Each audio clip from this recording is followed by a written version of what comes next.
Ang tagal naghintay nito guys, na mapaglaanan ko ng oras talaga.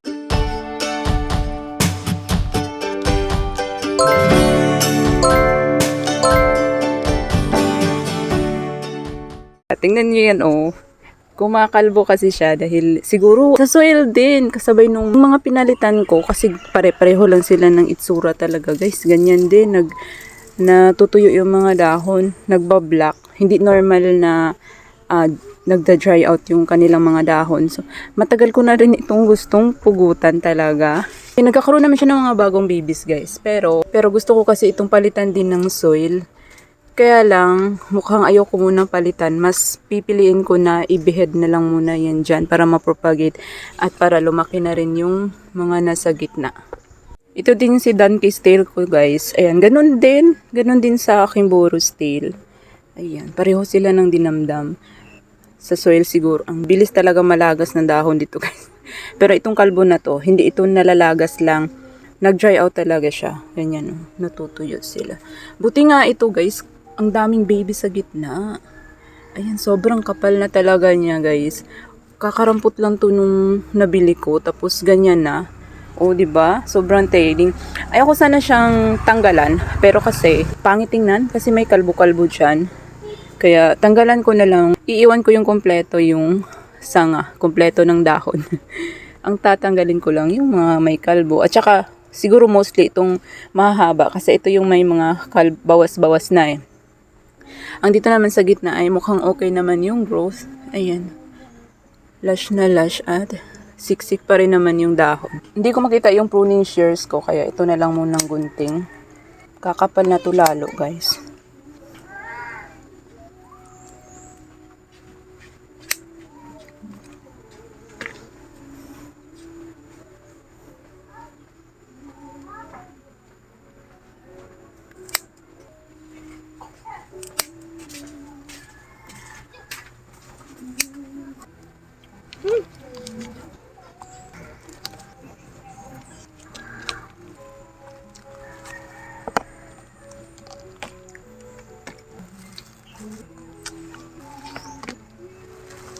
Ayan na guys. Hindi pa rin naman siya totally nakalbo. Ayan. Meron din pala talaga siyang fungus guys. Kasi may black spots pala yung kanyang mga dahon dito. Ayan. Yan mga black spots. Signs of fungus kasi yan siya guys. So buti na lang nag-spray na ako ng fungicide. So siguro naman ay makaka-recover na to siya. Ang liliit pala ng kanyang sanga no. Tapos malalaki yung dahon niya. So, ayan. Sana tumaba pa to. Haba din yan katagalan. Sinadya ko na ganyan kahahaba yung iniwan ko. Para hindi masyadong pangit tingnan kung merong mahaba sa kabila. Tapos sa kabila ay maiksi pa. Ito naman yung si Boros tail guys. Ayan. Siya yung kinalbo ko. Pangit yan tingnan kapag hindi ko siya kalbuhin. Kaya yun. Yan na lang ang natira sa kanya. Sama ko na rin pala to. Si Aaron P guys. Kasi tumangkad na rin siya. Ang bilis. Isama ko na rin siya ng pugot. Para tapos ko na sila dyan na magkatabi. Kasi bala ko itong pugutan na dati pa eh. Tapos wala akong time nga. So yun, busy sa kakatanim ng mga bagong bili. Ganun talaga guys. Kapag marupok tayo, nagdurusa. Nagdurusa sa mga itatanim. Yan. Halos kalbuhin ko na rin to. Kinalbo ko rin to nung nakaraan guys. Tirahan ko dyan para pwede pa akong magpugot ulit.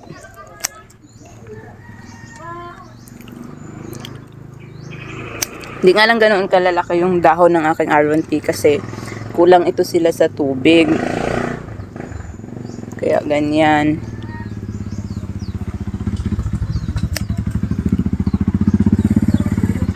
Nagdilig ako kahapon pero hindi ito nasama dahil bala ko nga silang pugutan ngayon. So, uhaw ito ngayon sila guys. Bukas ko na lang to diligan. Pwede na to bukas kasi healed na yung sugat nila.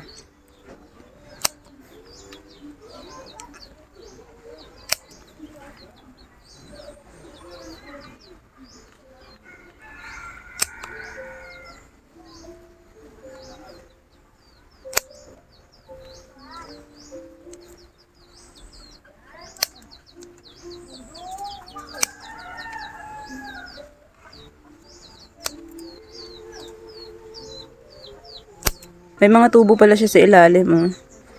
Hindi nakalabas. Yan na.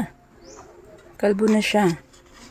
Ito na yung lahat na na-harvest ko sa 3 pots na yun. Ang dami ng, Boris, donkey tail. Sobrang dami niya. Tapos, ayan, Aron P. Ayan na guys, naitanim ko na sila sa recycled bottle. Matagal ko nang binalag talaga na gumawa ng ganito. Yung recycled bottle, tapos isabit-sabit yan.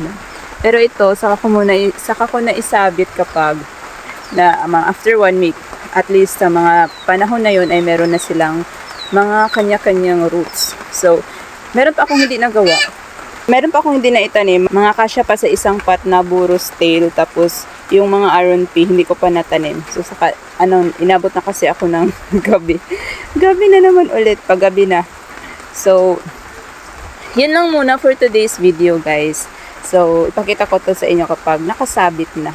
So, that was it for today's video. See you in the next one. Keep growing. Nilagay ko pala dito si Litops kasi itong isa, yan siya. Nag-open.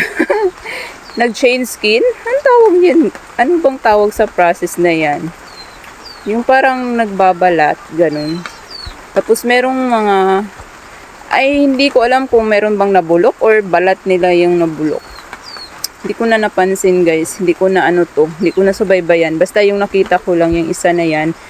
Merong tumubo sa gitna. Parang nag-change skin. Ewan. Tapos itong isa wala naman. May mga bumuka lang na konti. Pero siguro palabas na rin ang iba dyan guys. Magpapalit na rin naman siguro yung iba.